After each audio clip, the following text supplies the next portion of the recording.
Hola, ¿qué tal? Buenos días o buenas tardes o buenas noches, donde quiera que se encuentren. Les saludo con este florido y primaveral fondo de pantalla. ¿Por qué estoy aquí? Porque me gustaría mucho hablarles del tras bambalinas de la presentación del libro de ayer. Fue muy interesante para mí poder escuchar a las personas respecto a lo que piensan de la basura espacial. ¿Qué sucedió? Llegó un ingeniero y un actuario. Obviamente preguntaron de qué se trataba y a qué horas era. O sea, por la hora ellos no se iban a poder quedar a la presentación. Pero ya que estaba yo, empezamos a conversar respecto a lo que significa la basura espacial. Obviamente el ingeniero tenía nociones y obviamente conocía bastante bien algunos detalles de las rutas, las velocidades a las cuales se mueve la basura espacial que yo explico en el libro. Obviamente, datos muy precisos yo voy al libro porque de repente podría equivocarme al decir la velocidad es esta y en serio, debo recordarlo bien. Pero hay personas que se atreven a crear aproximaciones porque forma parte de su tarea como profesionales y lo hacen muy bien, claro que sí. Y pues yo agradezco que me hayan hecho preguntas respecto a dónde podían conseguir el libro. Probablemente descubra yo que alguien lo ha adquirido. También les hablé de pues lo importante que es para mí el poder hablar con las personas respecto a mi obra. Creo que todo escritor escribe para ser leído, pero también para que la gente comente respecto a su trabajo. Y esa es una parte interesante. Por otra parte, Mariel llegó con su novio, se quedó observando el cartel y preguntó si ya se encontraba ahí la escritora. Le dije, sí, soy yo. Estoy esperando la hora para iniciar la conversación respecto al libro. Ella se centró en la parte creativa, la parte donde me dijo que ella quiere ser escritora. ¿Qué le dije? Bueno, lo que muchos escritores como Villoro, como García Márquez han comentado a la gente que nos gusta escribir, si quieres escribir, escribe. Ese es el único método que puedes encontrar para descubrir tu voz interior, tu estilo de escritura y obviamente los temas que te van a apasionar al momento de dedicarte a escribir. Otra cosa que yo le recomendé es no dejes de hacerlo.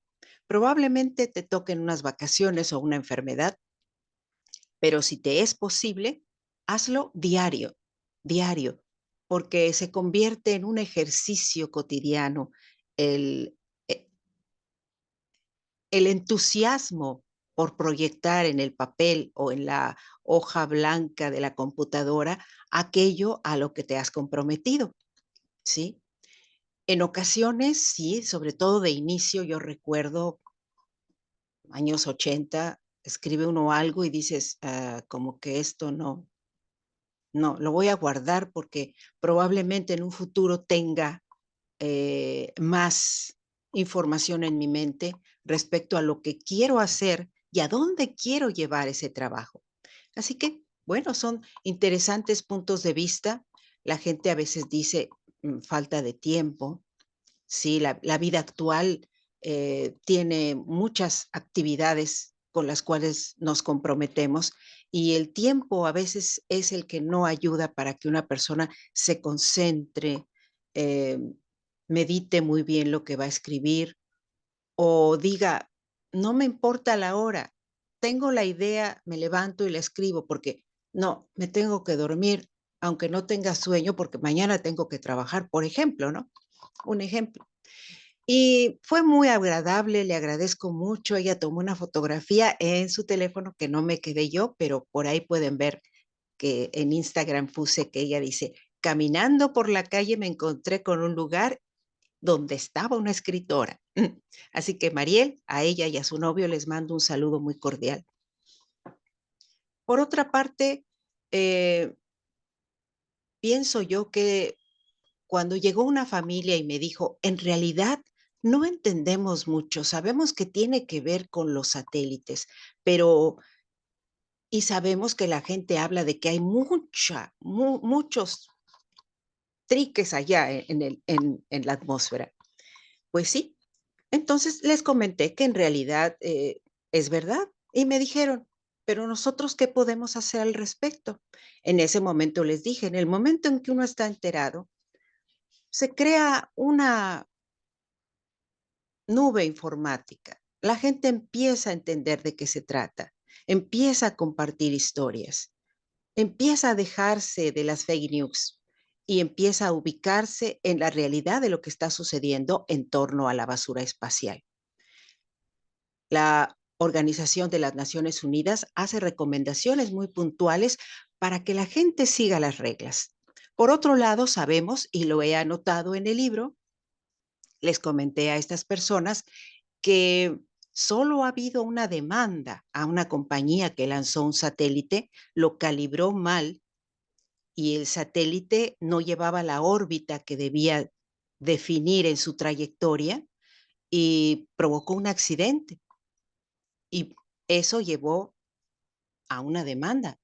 Es la única que se ha presentado hasta el momento, pero todos aquellos que ya no sirven y están chocando unos con otros y multiplicando la basura espacial, pues ya no sabemos. Ahí ya no hay demanda, ¿sí? Entonces, saberlo, enterarse, difundirlo. ¿Qué sucede? Yo siento que cuando más gente sabe sobre un problema, no es que se interese de lleno en él, sino que puede comunicarlo a los demás y se crea una ola de información que va llegando hasta las personas que están realizando trabajo en el espacio.